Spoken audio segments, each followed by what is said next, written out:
So let us have a look at the decision tree that the algorithm created for us. In the first step, the tree looks at the petal length of the flower. If the length is less than some criteria, that flower sample would be classified to one of the species. If it's not, it will compare the petal length to another threshold, and so on and so forth to these theories of judgments. At the end of each of those logical chains, the tree will arrive at some decision of what particular species our flower should belong to. Let us have a look at a more explicit and simpler example. You may have encountered this example from last semester study of decision trees. I believe that is a good example to learn the principle of decision trees. Let's have briefly review this one.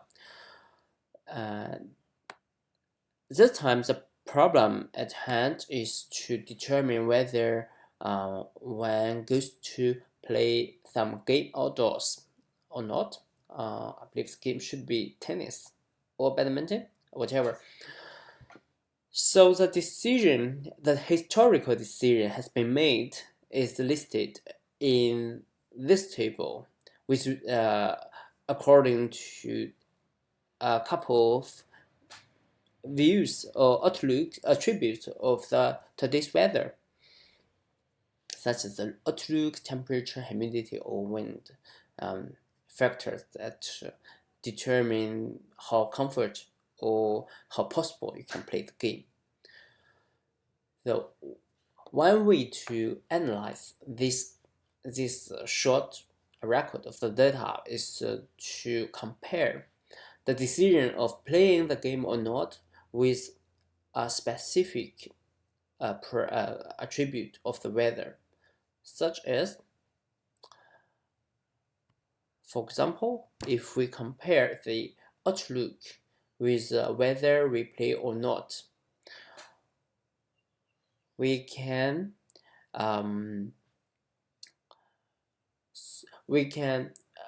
put the decisions that we have made according to different values of the outlook, such as when the outlook is sunny, overcast, or rain, and using the different values of this attribute, we can split the data. If you are confused with the keyword split here, remember this is not to split the data into train or test. We are considering the training data now because for all the data samples, we know the target output of the model. Okay, according to this specific attribute, we split the training data set into accordingly number of subgroups. When the outlook, yes, put it into plain English, is when the outlook is sunny, whether we play or not, when the outlook is overcast, and when the outlook is rainy. Now, if we consider one particular group, such as sunny, we can consider particular whether we need to play or not, given that the outlook is sunny. Okay, and of course, let's go back a little bit. When the outlook, even the outlook is sunny, sometimes we play and sometimes we don't. So to distinguish these two different kind of cases, we look at another attribute such as humidity. Now, given that the outlook is sunny, we need only, I think, humidity to determine whether we play the game or not. Okay, so at this particular branch of the decision making This decision-making branch in this tree, the temperature and wind attributes are not used. We use outlook first and then have a look at the sunny humidity. Okay, and after this construction, we can have a look at the case when the outlook is overcast. It looks that the decision is unanimous in this particular case. When the outlook is overcast, in all cases, we just play the game. So this construction go in this way until we have exhausted all the subgroups of the training data. And here is the decision tree we arrived. So the next step, the next natural question is, according to what criteria we choose one particular attribute and assess how the attribute is related to the target value we are going to predict. If we come back to the decision tree we just made, we notice that there is a piece of information called Gini in this particular decision tree.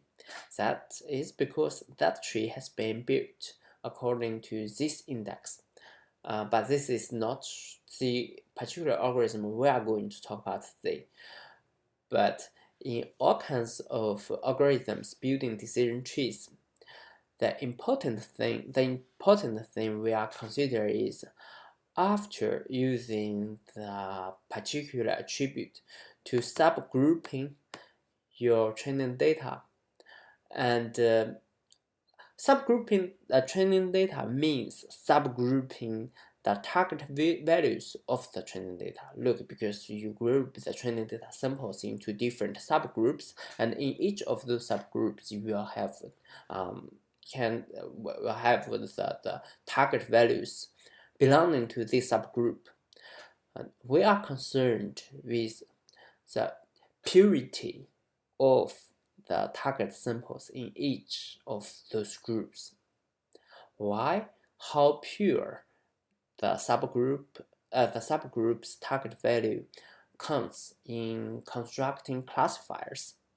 We will talk about this issue next, and that is related to information theory, probability theory, that are fundamental principles in learning from data and artificial intelligence.